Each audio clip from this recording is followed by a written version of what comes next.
बिहार के पूर्व मुख्यमंत्री जीतन राम मांझी अब नीतीश कुमार के खिलाफ रणनीति बना रहे हैं। बीते दिनों नीतीश कुमार और उनकी पार्टी जनता दल यूनाइटेड ने भी संसद का आयोजन किया था और ऐसे में अब विपक्ष में दलितों के नेता बिहार के पूर्व मुख्यमंत्री जीतन राम मांझी 5 दिसंबर को पटना के जंतर मंतर में नीतीश कुमार के खिलाफ धरना प्रदर्शन करेंगे और हवन भी करेंगे। नीतीश कुमार स्वाहा, नीतीश कुमार स्वाहा, नीतीश कुमार स्वाहा। वहीं दूसरी ओर मुख्यमंत्री नीतीश कुमार के भी सांसद जिसमें दलितों का एक महासम्मेलन बुलाया गया था, अब उसको टक्कर देने के लिए जीतन मांझी भी 24 दिसंबर को पटना के मिलर ग्राउंड में दलितों का महासम्मेलन बुला रहे हैं, जिसमें नीतीश कुमार के दलित विरोधी चेहरे को उजागर किया जाएगा। का स्वागत है। स्वागत के साथ साथ आज हम एक वैसे मुद्दा पर आप लोगों से बात करना चाहते हैं जिस मुद्दा के बारे में वर्तमान मुख्यमंत्री नीतीश कुमार जी बहुत ढोल पीट रहे हैं कि हम शेड्यूल कास्ट के दलित के हिमायती हैं। और इसी संदर्भ में अभी उन्होंने एक भीम संसद नाम का एक कार्यक्रम किया और बहुत खुश थे कि इसमें बहुत ज़्यादा लोग आए हैं। और देखिए कि शेड्यूल कास्ट या महादलित किसके साथ है। इसी के जवाब के लिए आज हम आप लोगों के सहारे समाज में कहना चाहते हैं, उपस्थिति तो देखिए रहे हैं कौन कौन लोग हैं, कि नीतीश कुमार जी शेड्यूल कास्ट के हिमायती कभी नहीं रहे हैं। अब जिस भीम संसद की बात उन्होंने की है उसमें विशेष करके विकास मित्र, टोला सेवक और अनेक प्रकार के जो मित्र, शिक्षा मित्र कहिए चाहे और कहिए, ये सब लोगों को बुलाए थे। अब बुलाए थे ये कह करके कि हर एक वैसे लोग हैं जो अनुबंध पर हैं, 10-10 आदमी से 20-20 आदमी तक लेते आएंगे अपने खत पर। और अगर हमारा पदाधिकारी प्रतिवेदन नहीं देंगे कि फलना आदमी 20 आदमी नहीं ले गए तो उनको संविदा से हटा दिया जाएगा। ये दहशत फैला करके यहाँ पर लाया गया और लोग जुटे। कितना जुटे होंगे सब आप लोग जानते हैं। तो कहने का मतलब भीम संसद का ये मकसद कभी नहीं है कि हम शेड्यूल कास्ट को दहशत में रखें, दिशत में डालें। एक चीज़। दूसरी बात हम एक कहना चाहते हैं कि हमारे विकास मित्र, टोला सेवक और प्रकार के जो लोग हैं उन लोग गलतफहमी में नहीं रहें कि इन लोगों की नियुक्ति नीतीश कुमार ने की थी, इन लोगों को संविदा पर नीतीश कुमार ने रखा था। इस चीज़ को केपी रमैया जब हमारे सेक्रेटरी थे और जीतन मांझी वेलफेयर मिनिस्टर था और ए मानवर मुख्यमंत्री थे, तो हम लोगों ने इस तरह का प्रस्ताव दिया और प्रस्ताव देने के उपरांत हम लोगों की प्रस्ताव को इन्होंने माना और बहाली के लिए आदेश दिया तो बहाल हुआ। कहने का मतलब ये है कि ये विकास मित्र और टोला सेवक या मरकज़ी तालीम मरकज़ी जो है वो इन लोगों का नाम तक के नहीं जानते थे।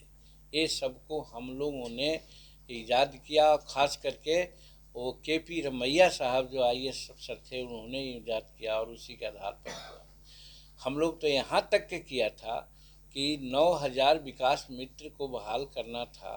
और जब मैट्रिक पास कैंडिडेट नहीं मिले और महिला को हम लोग आरक्षण दी, महिला बोल रहे हैं, हम लोगों को उस समय 50% महिला का आरक्षण दिया था विकास मित्र और टोला सेवक में। उसमें महिला को क्वालिफिकेशन हम लोग डाउन किया था कि जो महिला नाम लिखना तक जानती है उनको हम विकास मित्र में बहाल करेंगे। और 8वां पास और नाम लिखने वाली महिला भी बहाल हुई है जो आज यहाँ पर है। पहला चीज़ यही कहना चाहते हैं आप लोगों के माध्यम से कि लोग समझता है कि ये विकास मित्र और टोला सेवक और जो और लोग हैं उन लोगों की बहाली इन लोगों ने की थी। उसके लिए हम लोगों ने प्रस्ताव दिया था। एक चीज़। दूसरी चीज़ कि आज जो बुलाए कह करके कि हम आप लोगों का मानदेय कर देंगे 25,000 विकास मित्र का और टोला सेवक का 22,000 कर देंगे।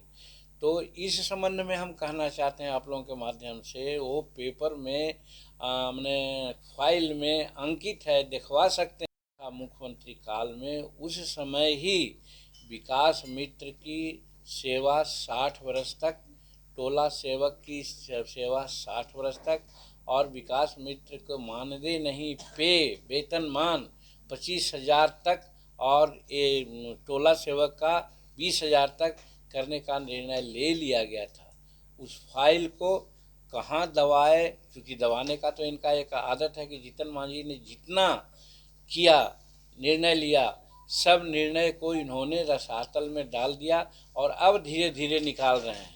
अब उसकी फीस देने लगेंगे तो बहुत समय लगेगा, लेकिन एक फीस ये भी है कि टोला सेवक को और विकास मित्र को 60 वर्ष सर्विस और इनका मानदेय यानी विकास मित्र को 25,000 और टोला सेवक को 20,000 करने का ऑलरेडी डिसीजन जीतन मांझी के समय काल में हो गया था। अब उसको अब इम्प्लीमेंट कर रहे हैं, लेकिन एक चीज़, जिस नाम पर विकास मित्र को बुलाया गया कि आप लोगों की सेवा को हम रेगुलराइज कर देंगे, आप लोगों को गवर्नमेंट सर्वेंट बना देंगे, लेकिन आज वो निर्णय नहीं ले सके हैं। क्या दिक्कत है उनके सामने? पहले से निर्णय था, एक चीफ मिनिस्टर का निर्णय था, उस निर्णय को इनको इम्प्लीमेंट करना चाहिए था, क्यों नहीं इम्प्लीमेंट कर रहे हैं? और इसी बात को उनका मंत्री, जिसको बड़ा संतोष सुमन को हटाने के बाद बनाए थे बड़ा लालसा से, वो रत्नेश सदा को जब इस बात को याद दिलाया तो आप लोगों ने देखा होगा कि साहब माइक छीन लिया गया अशोक चौधरी के द्वारा, और फिर उसके बाद जब बैठे रत्नेश सदा और भाषण देने लगे माननीय मुख्यमंत्री जी, तो कितना डांटे कि क्या तुम जानते हो, ये सब तो सरकारी है, क्यों ऐसा बोलते हो, तुमको बोलने नहीं आता है, इत्यादि यह बात कह करके रत्नेश सदा को उन्होंने हुड आउट किया था। जैसे जीतन मांझी को विधानसभा में यही बात पूछने पर कि 1971 से आरक्षण प्रमोशन में लागू है और अभी तक के 16% आरक्षण था पहले, तो अब तक पूरा होना चाहिए था, लेकिन आरक्षण मात्र 3.7% है।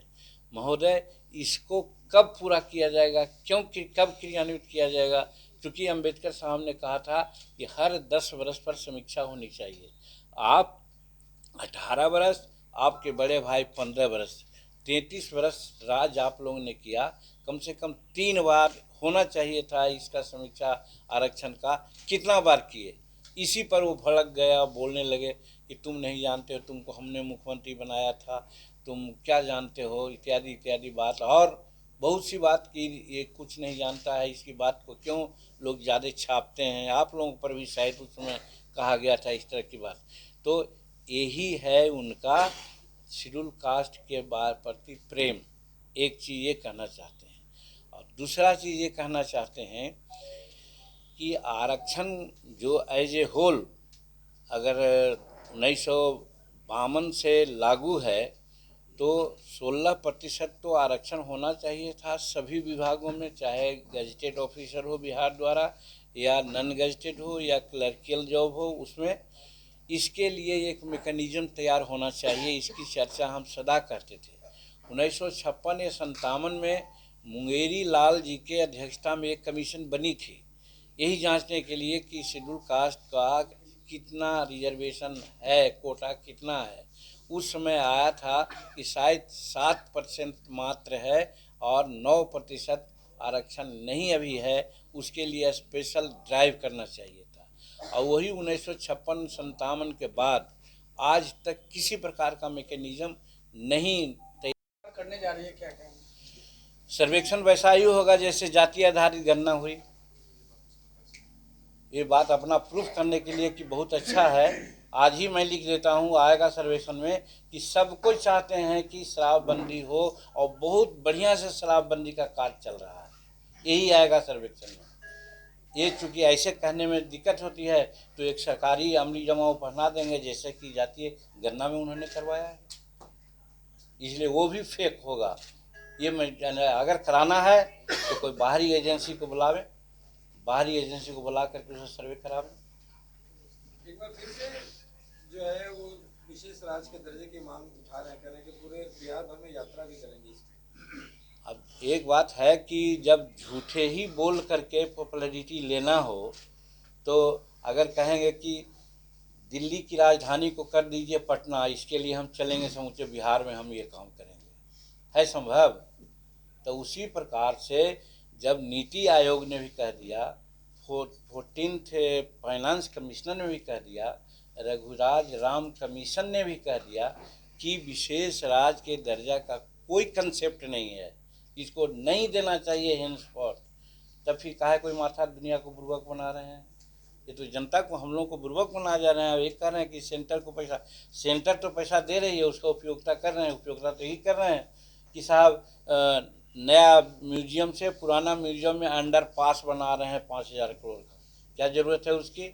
और यहाँ बूढ़ा लोग मर रहा है इस जाड़ा में, उसको पेंशन मिलना चाहिए था 1,000, 1,200, 1,500 दूसरे जगह लोग दे रहा है, अभी दे रहे हैं 200, 400। ये काम करना चाहिए तो कर रहे हैं, अंडरग्राउंड पास बना रहे हैं।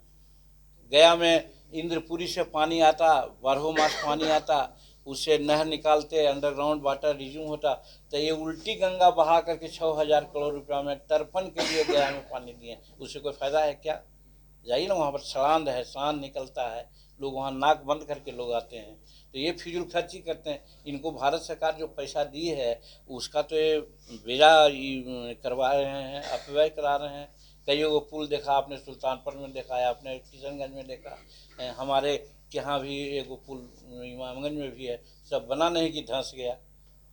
कैसा इनका ये होता है? यही तो करते हैं कि एस्टीमेट घोटाला इनके यहाँ चल रहा है, और बाहर के लोगों को बना करके मार कमीशन ले रहे हैं लोग। पेंशन भी बंद किया जा रहा है शिक्षकों का, यही गलत है। क्यों पेंशन बंद होगा? तब शिक्षक का पेंशन आज बंद कर रहे हैं, कल बूढ़ा बूढ़ी लोगों का पेंशन बंद करेंगे, किसी और लोगों का पेंशन बंद करेंगे। जब दुनिया पेंशन नया पुराना पेंशन की मांग कर रहा है और ये बंद कर रहे हैं, तो यही तो इनकी लोक कल्याणकारी नीति है। आज बच्चों को पढ़ाने के लिए, ये सब करने के लिए मास्टर पढ़ाते हैं, पढ़ाई के लिए ठीक कीजिए, पेंशन काहे रुकिएगा भाई? नहीं रुकना चाहिए। हमारी मांग है, हमारी पार्टी की मांग है कि पेंशन शिक्षकों का नहीं रुकना चाहिए। हाँ, एक चीज़ और है, नीतीश कुमार जी के अच्छे कामों के लिए हम लोग जंतर मंतर गांधी दिल्ली में 5 तारीख को धरना देने जा रहे हैं, और वहाँ एक हवन करेंगे, नीतीश कुमार स्वाहा, नीतीश कुमार स्वाहा, और महात्मा गांधी के चरणों में भी जाकर के प्रणाम करेंगे। और फिर 24 तारीख को यही मिलर स्कूल में हमारे शेड्यूल कास्ट और जो हिंदुस्तानी अवाम मोर्चा से समर्थक हैं, या अब तो हम ये कहते हैं कि जो नीतीश कुमार के कुकर्मों से आहत हैं, उन सबों का एक बैठक बुलाया है 24 दिसंबर को यही मिलर हाई स्कूल में। और हम समझते हैं कि आप लोगों के माध्यम से भी इस बात को आना चाहिए, सो दैट कि बहुत लोगों को मालूम, भाई हमारे पास सरकारी एजेंसी तो नहीं है, हम तो और लोगों को नहीं देंगे, डरा नहीं सकते हैं, तो आपके माध्यम से अगर सूचना मिलेगी तो हजारों का कि लाखों की संख्या में लोग आवेंगे, ऐसा हमारा विश्वास है। कल 5 राज्यों के चुनाव के नतीजे आ रहे हैं।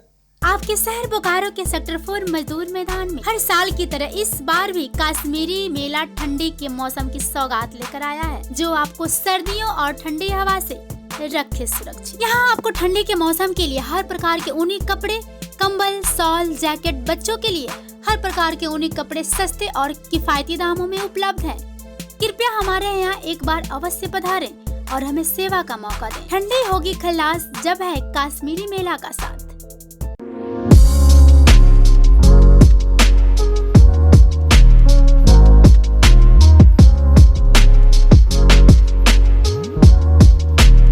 अपने घर व किचन को मॉड्यूलर बनाने के लिए शहर के 4 हार्डवेयर स्टूडियो जो होलसेल दामों में सामान के खुदरा विक्रेता हैं, इनसे संपर्क करें, जो आपको साजो सामान से लेकर हार्ड वर्किंग के हर सामान बेहद उचित दर पर उपलब्ध कराने के लिए प्रसिद्ध हैं। सभी ब्रांडेड कंपनी के प्लाई, सारे ब्रांडेड हार्डवेयर, होम डेकोर की सभी वस्तुएं उपलब्ध है। हमारा पता है Patel market, check post 50। Contact number है